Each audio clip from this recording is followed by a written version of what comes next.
The struggling American automobile industry has been in the headlines an awful lot lately, but while two of the big three have been forced to take government bailout money and file for bankruptcy, one automaker has managed to avoid all of that, the Ford Motor Company. So, how did they do it? Alan Mulally is Ford's CEO. Mr. Mulally, it's good to have you here. Glad to be here. I'm sure way back in business school there was a course called Competition 101, and in that course it said if your main two competitors are struggling, they're self-destructing, you move in for the kill. Is that the way you understand it?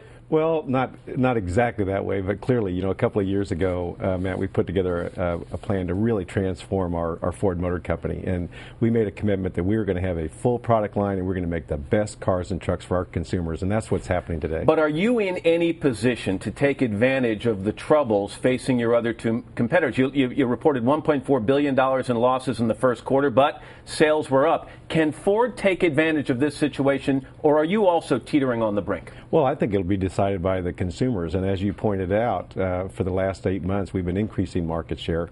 The consumers love our new cars and trucks, and we also provided guidance that we're going to be back to being profitable and growing in 2011. Here's what the federal government, though, they went in and they invested a lot of money in Chrysler. They invested a lot of money in GM, some $50 billion.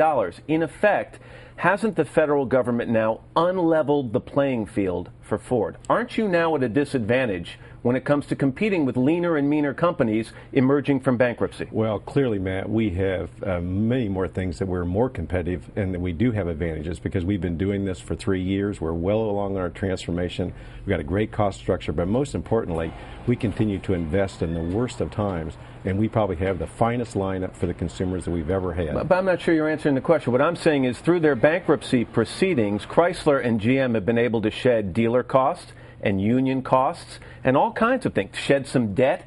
Can you now do that short of filing for bankruptcy? Absolutely, Matt. And we started this 3 years ago, and we just reduced our debt by another $10 billion. We actually went to the equity markets. People believe in us. They invested $1.6 billion in the new Ford. We have a great agreement with the UAW that allows us to make cars profitably in the United States for the first time.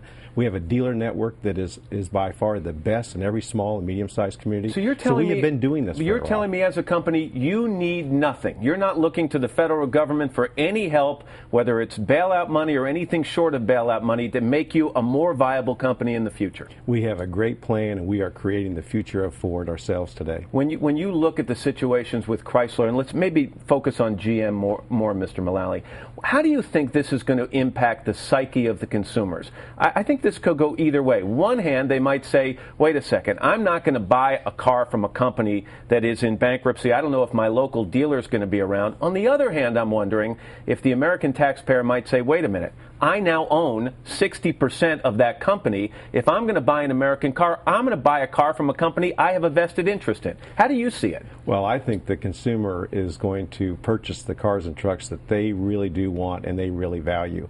And the neatest thing about Ford is that we have done this on our own, and that we are so proud, and the consumers are so proud that Ford is creating their future by themselves and not accessing this precious taxpayer money. Are you the underdog now? Is Ford an underdog in this situation as these two other companies emerge from bankruptcy and reorganization? Well, I sure don't think so. And remember, we were very supportive of the U.S. government helping GM and Chrysler temporarily, and clearly their goal is to get out of the business as quickly as they can. How quickly do you want to see them get out? Because we really believe this industry is so important for the recovery of the United States that it's so important that we have a viable and exciting automobile industry for all of us. Some people have said, Mr. Mulally, that GM could turn out to be a Vietnam-type situation for Barack Obama. Do you see it that way at all? We are focused on Ford, and we're going to make the best cars and trucks that the consumers really do want and value.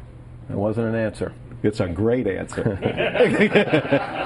It's a safe answer. It is a true answer. I don't have another one to come back at you with there. And we need to go look outside. I don't know whether all the people here are looking at the new Taurus or they're looking at you, Matt. We'll go take a peek at that in a second. That's nice. And thanks for bringing that for me. I appreciate that. Mr. Mulally, it's good to have you here. It's great to be here. Thank you.